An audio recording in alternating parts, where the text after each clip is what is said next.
आज हम एक्सरसाइज 3.2 का क्वेश्चन नंबर 3 को बनाने के लिए सीखेंगे। क्वेश्चन दिया हुआ है on comparing the ratios a1 by a2, b1 by b2 and c1 by c2 find out whether the following pair of linear equations are consistent और इनकंसिस्टेंट। हमें बच्चों यहाँ पे बहुत सारे क्वेश्चंस दिए गए हैं और इन सभी क्वेश्चंस में हमें पहले a1 by a2, b1 by b2 और c1 by c2 निकाल लेना है और इसके बाद हमें यह बताना है कि कौन सा कंसिस्टेंट होगा और कौन सा इनकंसिस्टेंट होगा। ठीक है, तो इसके लिए क्या करना है हम लोग को, ये चीज़ आप लोग पहले याद रख लो कि अगर a1 by a2 not equal to रहा b1 by b2 का, जैसे हम a1 by a2 का वैल्यू निकाले फिर b1 by b2 का वैल्यू निकाले, अब देखें कि वो दोनों वैल्यू इक्वल नहीं है तो वो कंसिस्टेंट होगा। ठीक है, सेकेंड है कि अगर a1 by a2 equal to रहा b1 by b2 का और फिर से इक्वल टू रहा c1 by c2 का, तीनों इक्वल रहा तो वैसे कंडीशन पे वो कंसिस्टेंट होगा। ठीक है, मतलब दोनों ही कंडीशन पे कंसिस्टेंट होगा। एक ही कंडीशन होता है जब वो इनकंसिस्टेंट होता है, वो कब, जब a1 by a2 निकाले फिर b1 by b2 निकाले, दोनों इक्वल रहा, फिर c1 by c2 निकाले तो वो इक्वल नहीं रहेगा तब। ठीक है, ये दोनों इक्वल रहेगा और ये इक्वल नहीं रहेगा तब वो इनकंसिस्टेंट होगा। ठीक है, तो चलो पहले हम बनाते हैं यहाँ पे क्वेश्चन नंबर 1 को। क्वेश्चन मैंने यहाँ पे लिखा हुआ है, चलो पहले इसको सॉल्व कर लेते हैं। तो बच्चों पहले इसमें आप लोग ये देख लो कि a1, b1, c1, a2, b2, c2 क्या है। तो इक्वल टू का जो इधर नंबर लिखा हुआ है पहले आप इसको इधर कर लो। तो यहाँ पे ये 3x है, इसको हम यहीं पे रहने देते हैं, प्लस 2y, ये प्लस 5 इधर है, इक्वल टू का इधर प्लस में है तो इक्वल टू का जब इधर आएगा तो ये -5 हो जाएगा। ठीक है, बराबर इधर कुछ नहीं बचा, 0 डाल दिए, क्योंकि a1, b1, c1 हम तभी निकाल सकते हैं जब ये नंबर जो है, ये जो कांस्टेंट टर्म है ये इधर रहेगा। ठीक है, ये हो जाएगा 2x - 3y और ये फिर से इधर आएगा 7b, क्योंकि इक्वल टू का इधर नहीं रखना, इधर कर देना है। ठीक है, इधर आएगा, इधर कुछ नहीं बचा, 0 डाल दिए। अब बच्चों x का जो यहाँ पे कोफिशिएंट होगा ये a1 का वैल्यू होगा, तो हम यहाँ पे लिख लेते हैं a1 का वैल्यू 3। इसके बाद ये b1 का वैल्यू होगा, b1 का कितना है 2। इसके बाद ये c1 का हो जाएगा, c1 का कितना हो जाएगा -5। अब ये a2, b2, c2। ठीक है, a2 का कितना है, देखो यहाँ पे 2 है। इसी तरह से b2 का यहाँ पे -3 लेंगे। ठीक है, b2 का -3 है, -3 लिख लिए, और c2 का कितना है -7, तो यहाँ पे c2 का -7 लिख लिए। ओके, अब ये हो गया। अब हम क्या करेंगे, a1 by a2, b1 by b2 और c1 by c2 निकालेंगे। तो पहले हम लोग a1 by a2 निकालते हैं। a1 कितना है 3 है, a2 कितना है 2 है। ठीक है, a1 by a2 निकल गया। अब बच्चों हम यहीं पे b1 by b2 भी निकाल लेते हैं। ठीक है, b1 by b2, इसका वैल्यू b1 का वैल्यू 2 है, b2 का वैल्यू -3 है। तो कभी भी बच्चों नीचे माइनस हम लोग नहीं लगाते हैं, तो हम इसको ऊपर कर देते हैं। ठीक है, कभी भी हम डिनोमिनेटर में माइनस नहीं लिखते हैं। ठीक है, अच्छा अब निकालते हैं c1 by c2 का। तो c1 by c2, c1 कितना है -5, c2 कितना है -7, माइनस माइनस कैंसिल हो गया। अब बच्चों देखो यहाँ पे 3/2, 2/3, 5/7 कहीं पर भी ऐसा है जो आप लोग को इक्वल मिल रहा हो, नहीं है, यानी तीनों अनइक्वल है। तो यहाँ पे हम ये जो है हम लोग कौन सा कंडीशन सेटिस्फाई कर रहा है, यहाँ पे 3 कंडीशन देखे। तो पहला कंडीशन को छोड़ के अभी दूसरा कंडीशन पे अगर आते हैं तो दूसरा कंडीशन था कि तीनों में इक्वल होना चाहिए था, जबकि यहाँ पे तीनों में अनइक्वल वैल्यू है।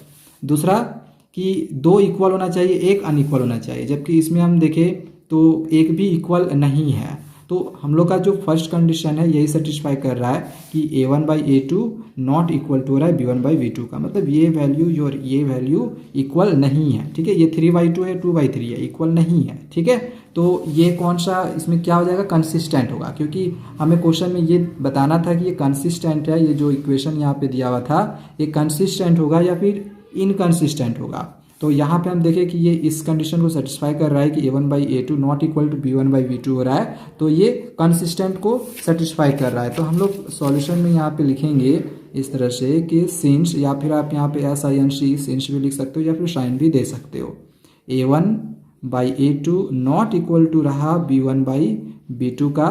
देयरफॉर हम लोग क्या लिख सकते हैं नीचे कि देयरफॉर इट इज कंसिस्टेंट।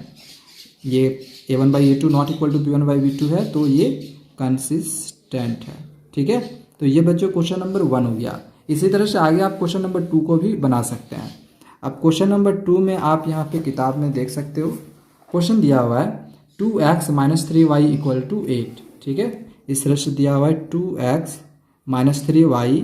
और बच्चों देखो ये इक्वल टू का 8, जो इक्वल टू 8 है, 8 इधर है, इक्वल टू का हम इधर कर दे रहे हैं। क्वेश्चन यहाँ पे हम इधर कर दे रहे हैं। ठीक है, क्वेश्चन में इधर दिया होता हम इधर कर दिए, तो ये +8 था, तो जब इधर आया तो ये -8 हो गया। इक्वल टू के इधर हम 0 कर देते हैं। ठीक है, ये पहला इक्वेशन हो गया। दूसरा इक्वेशन में 4x - 6y ये है, 4x - 6y, और फिर से इक्वल टू का इधर 9 है, तो फिर हम इक्वल टू को 9 को इक्वल टू का इधर कर दिए, तो ये इस तरह से हो गया। ठीक है, 4x - 6y - 9। अब इसमें भी हम लोग क्वेश्चन नंबर 1 की तरह ही पहले a1, b1, c1, a2, b2 और c2 लिख लेंगे। तो ये होता है a1, तो हम लिख ले रहे हैं a1 बराबर 2। फिर से यहाँ पे लिख लो b1 बराबर -3, c1 बराबर -8। ये क्या है a2, a2 का कितना है 4। फिर इसके बाद है b2 का कितना है -6। ये क्या है c2 का कितना है -9। ठीक है बच्चों, अब हम वही निकाल रहे हैं a1/a2, फिर निकालेंगे b1/b2, फिर निकालेंगे c1/c2। तो ये हो जाएगा 2/4। देखो बच्चों ये कैंसिल हो रहा है, 2 का टेबल में 4 आ जाएगा, 2 1 जा 2, 2 2 जा 4, तो a1/a2 का वैल्यू 2 निकला। ठीक है, चलो आगे निकालते हैं b1/b2 का value. b1/b2 -3y -6, -3/6, minus cancel, 3 2 जा 6, 3 1 जा 3, ये भी कैंसिल होके 1/2 आया। इसके बाद इधर हम निकाल लेते हैं c1/c2 का, तो इधर है -8 और है -9। बच्चों ये माइनस कैंसिल हो जाएगा, 8/9।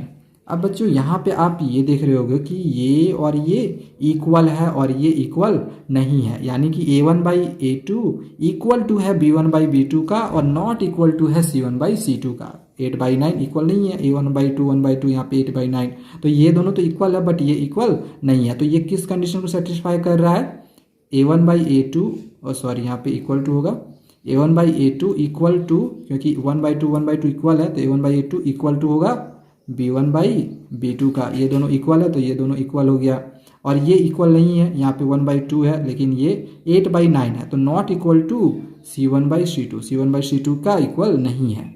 तो ये किस कंडीशन को सेटिस्फाई कर रहा है, यहाँ पे आप देख लो।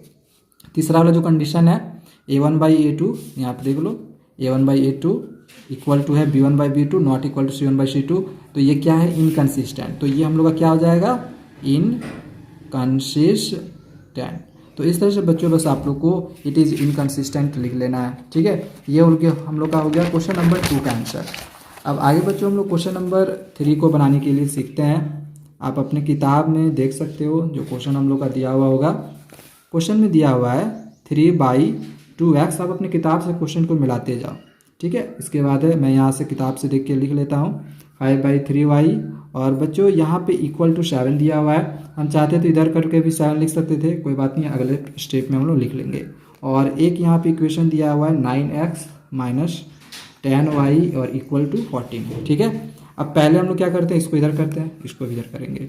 तो ये फिलहाल 3/2x इसको ऐसे रहने देंगे, ये 5/3y इसको भी ऐसे रहने देंगे, 7 को इधर कर देते हैं, तो ये +7 -7 हो गया, इधर 0 बच गया। ये हो जाएगा 9x, ये हो गया -10y, फिर 14 को इधर कर देंगे तो +14 -14 में कन्वर्ट हो गया। ठीक है, यहाँ तक समझ में आ गया। अब फिर से वही काम हमें करना है, a1 b1 c1 a2 b2 c2 सारा लिखना है। ठीक है, a1 का वैल्यू कितना है 3/2, b1 का कितना है, b1 का वैल्यू है यहाँ पे 5/3, और c1 का कितना है -7। फिर इसी तरह से a2 b2 c2 लिख लेंगे। a2 का कितना है यहाँ पे देख लो 9 है, b2 का कितना है तो -10 है, और c2 का कितना है -14 है। ठीक है, ये a1 b1 c1 a2 b2 c2। ठीक है, x और y हम नहीं लेते हैं, उसका कोफिशिएंट लेते हैं, x का कोफिशिएंट y का कोफिशिएंट कांस्टेंट टर्म। ठीक है, इस तरह से। अच्छा, अब हम फिर से निकालेंगे a1/a2 करके, a1/a2 ये दोनों, तो a1 का वैल्यू कितना है 3/2।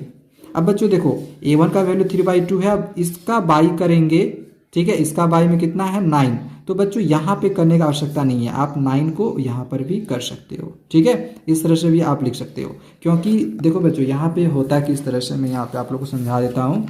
जैसे कि अगर हम 3/2/9 किए ऐसे, ठीक है, तो ये जो 2 होता है इसके नीचे आ जाता है, 2 × 9, तो ऊपर में 3 का 3 ही रहेगा और ये 2 9 या 18 ऐसे हो जाता है। ठीक है, तो इसलिए हम डायरेक्ट यहाँ पे 3 और 2 को 9 से मल्टीप्लाई कर दिए। 3 ऊपर में और नीचे में 2 है और नीचे A2 तो आता है, 9 रहने दिए। ठीक है, चलो आगे देखते हैं।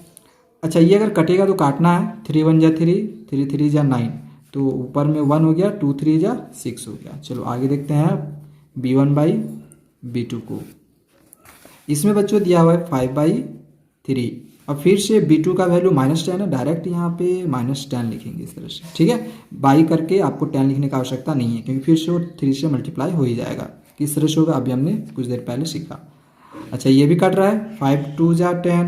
ठीक है, यहाँ पे कैंसिल हो गया 2 बार में, और ये 5 1 जा 5, ऊपर में 1 है, 3 2 जा 6 है, माइनस है, माइनस हो गया। ठीक है, ये 1/6, ये -1/6, नीचे माइनस नहीं देते हैं, ऊपर आप लगा सकते हैं, खैर रख भी सकते हैं, कोई प्रॉब्लम नहीं है, लेकिन माइनस हमेशा हम ऊपर लगाते हैं। ठीक है, अब C1/C2 निकाल लेते हैं।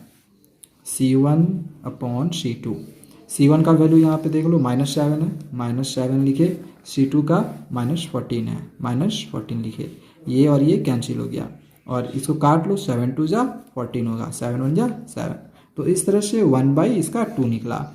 अब बच्चों देखो, क्या ये तीनों आपको इक्वल लग रहा है, या फिर कोई भी दो इक्वल है? यहाँ पे देखो बच्चों 1/6 1/6 ये दोनों तो इक्वल है, लेकिन इसमें ये प्लस में है और इसमें ये माइनस में है, तो ये इक्वल नहीं होगा। ठीक है, 1/6 तो इक्वल है, बट ये माइनस में ये प्लस में, तो इक्वल नहीं होगा, और ये तो खैर इक्वल नहीं है। तो इसमें भी A1/A2 not equal to B1/B2 not equal to C1/C2 हो रहा है। ठीक है, तो इसमें ये कंडीशन फिर से सेटिस्फाई करेगा कि A1/A2 नॉट इक्वल टू है B1/B2 का। अगर यहाँ पे नॉट इक्वल टू आ गया तो आगे जाने का हमें ज़रूरत भी नहीं है, यहीं पे हम लोग लिख देंगे कि देयरफॉर इट इज कंसिस्टेंट। ठीक है, कंसिस्टेंट। अब कंसिस्टेंट क्यों लिखे? क्योंकि अभी हमने सीखा कि A1/A2 नॉट इक्वल टू रहा B1/B2 का, तो वो कंसिस्टेंट होगा। ठीक है, यहाँ पे देखिए कि ये दोनों इक्वल नहीं आया तो कंसिस्टेंट हो गया। ठीक है, चलो ये हो गया क्वेश्चन नंबर हम लोग का 3 का आंसर। अब आगे बच्चों हम लोग देखते हैं क्वेश्चन नंबर, इसी का है 4 नंबर। ठीक है, 4 नंबर क्वेश्चन में यहाँ पे दिया हुआ है 5x - 3y, और यहाँ पे मैं क्वेश्चन दिखा दे रहा हूँ, दिया हुआ है इक्वल टू 12, तो फिर इक्वल टू 11, तो 11 को हम फिर से इक्वल टू का इधर कर रहे हैं, तो +11 इधर आके -11 हो गया बराबर 0। और सेकेंड इक्वेशन दिया है -10x + 6y, इधर लिख लेते हैं -10x + 6y, और इक्वल टू -22 है, तो इक्वल टू का हम इसको इधर कर दिए, तो माइनस प्लस में बदल गया, +22 बराबर 0। ठीक है, चलो ये हो गया हम लोग का क्वेश्चन।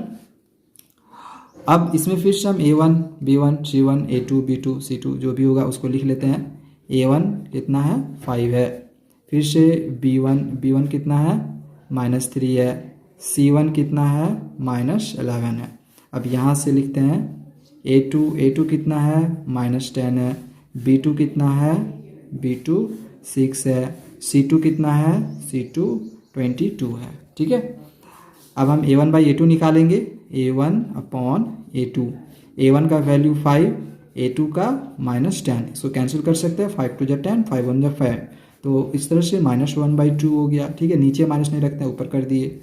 अब चलो B1/B2 निकाल लेते हैं, इधर B1/B2, B1 का वैल्यू है -3 और B2 का है 6, इसको काट लेते हैं, 3 2 जा 6 और 3 1 जा 3, फिर से इसमें -1/2 आ गया। ठीक है, और एक हम लोग का थर्ड बच गया C1/C2, तो इसमें -11 नीचे -22, C1 का -11 C2 का 22। ठीक है, ये 11 1 जा 11, 11 2 जा 22, इसमें भी आया -1/2। अब बच्चों देखो तीनों में ही इसमें इक्वल है, यानी कि A1/A2 इक्वल टू है यहाँ पे B1/B2 का, और फिर इक्वल टू है C1/C2 का, सारा इक्वल है, -1/2 -1/2 -1/2 टू, ठीक है। तो तीनों इक्वल हो गया, तो ये कौन सा कंडीशन को सेटिस्फाई कर रहा है, कंसिस्टेंट को। तो देयरफॉर यहाँ पर लिख लेंगे, देयरफॉर आप लोग नीचे लिखना, मैं यहाँ पे जगह बचाने के लिए मैं यहाँ पे लिख रहा हूँ। देयरफॉर लिख लेंगे इट इज कंसिस्टेंट, ठीक है। इस तरह से बस आप लोग को लिख लेनी है। चलो एक लास्ट क्वेश्चन हम लोग देखते हैं, जो कि हम लोग का है क्वेश्चन नंबर 5, ठीक है बच्चों। एक लास्ट क्वेश्चन है हम लोग का, क्वेश्चन नंबर 5, जो कि दिया हुआ है 4/3, इसके बाद x है प्लस 2y है। यहाँ पे आप क्वेश्चन देख लो। इक्वल टू का इधर 8 है, इसको फिर से हम इधर करते हैं, तो फिर से +8 -8 में बदल गया, बराबर 0 हो जाएगा। और 2x + 3y, और इक्वल टू का इधर 12 है, इधर कर देंगे -12 हो जाएगा, ठीक है। तो 2x + 3y बराबर -12 बराबर 0 हो गया, ठीक है। 2x + 3y -12 बराबर 0। तो ये a1 का वैल्यू है, कितना है, a1 का 4/3, b1 का कितना है, तो 2 है, c1 का कितना है, तो -8 है। इसी तरह से a2 का देख लो, a2 का कितना है, तो 2 है, फिर b2 का कितना है, तो 3 है, और c2 का कितना है, तो -12 है, ठीक है। यहाँ तक समझ में आ गया। अब हम निकालते हैं a1/a2, यही हमें निकालना है। तो 4/3 इस तरह से लिखे, और फिर बाई यहाँ पे करते 2, तो फिर से यहाँ पे 2 को मल्टीप्लाई कर देंगे। किस तरह से हुआ था हम इससे पहले बार देखे थे, ठीक है। 4/3 बाई यहाँ पे करते 2, और 3 फिर नीचे आ जाता है, तो 3 को डायरेक्ट यहाँ मल्टीप्लाई कर दिए, 3 2 जा, यहाँ पे 6 होगा।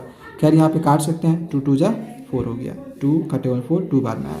अब ये कितना निकल गया, यहाँ पे 2 है, नीचे 3 है, 2/3। अच्छा b1/b2 निकाल लेते हैं, b1/b2। तो इसमें दिया हुआ है 2 और नीचे दिया हुआ है 3, ओके। ये हो गया हम लोग का b1/b2। अब c1/c2 निकाल लेते हैं। c1 का वैल्यू है -8 और c2 का वैल्यू है -12। माइनस माइनस कैंसिल, 4 2 जा 8, 4 3 जा 12, तो यहाँ पर भी 2/3। अब इस कंडीशन में बच्चों देखो ये तीनों इक्वल दिख रहा है, 2/3 2/3 2/3। तो फिर से क्या हुआ, a1/a2 इक्वल टू हो गया b1/b2 का, और फिर से c1/c2 का इक्वल हो गया, तीनों इक्वल हो गया। तो जब तीनों इक्वल होता है तो क्या होता है, कंसिस्टेंट होता है, ठीक है, कंसिस्टेंट होता है। तो यहाँ पे फिर से लिखेंगे therefore it is consistent, consistent, ठीक है बच्चों। तो बस हम लोग का यहाँ पे क्वेश्चन नंबर 3 जो है, क्वेश्चन नंबर 3 जो था वो कंप्लीट होता है। अगले वीडियो में बच्चों हम लोग क्वेश्चन नंबर 4 को बनाने के लिए सीखेंगे, जो कि हमें ग्राफिकली फिर से दिखाना है कि कौन कौन सा कंसिस्टेंट होगा, कौन सा इनकंसिस्टेंट होगा, ठीक है। तो ये इसका वीडियो के लिए आप लोग हमारे चैनल को सब्सक्राइब करके रखें, ताकि जैसे मैं वीडियो अपलोड करूं तो आपके पास नोटिफिकेशन पहुंच जाए। तो नोटिफिकेशन के लिए आप लोगों को क्या करना है, बेल के बटन को दबा के रखना है। Thank you.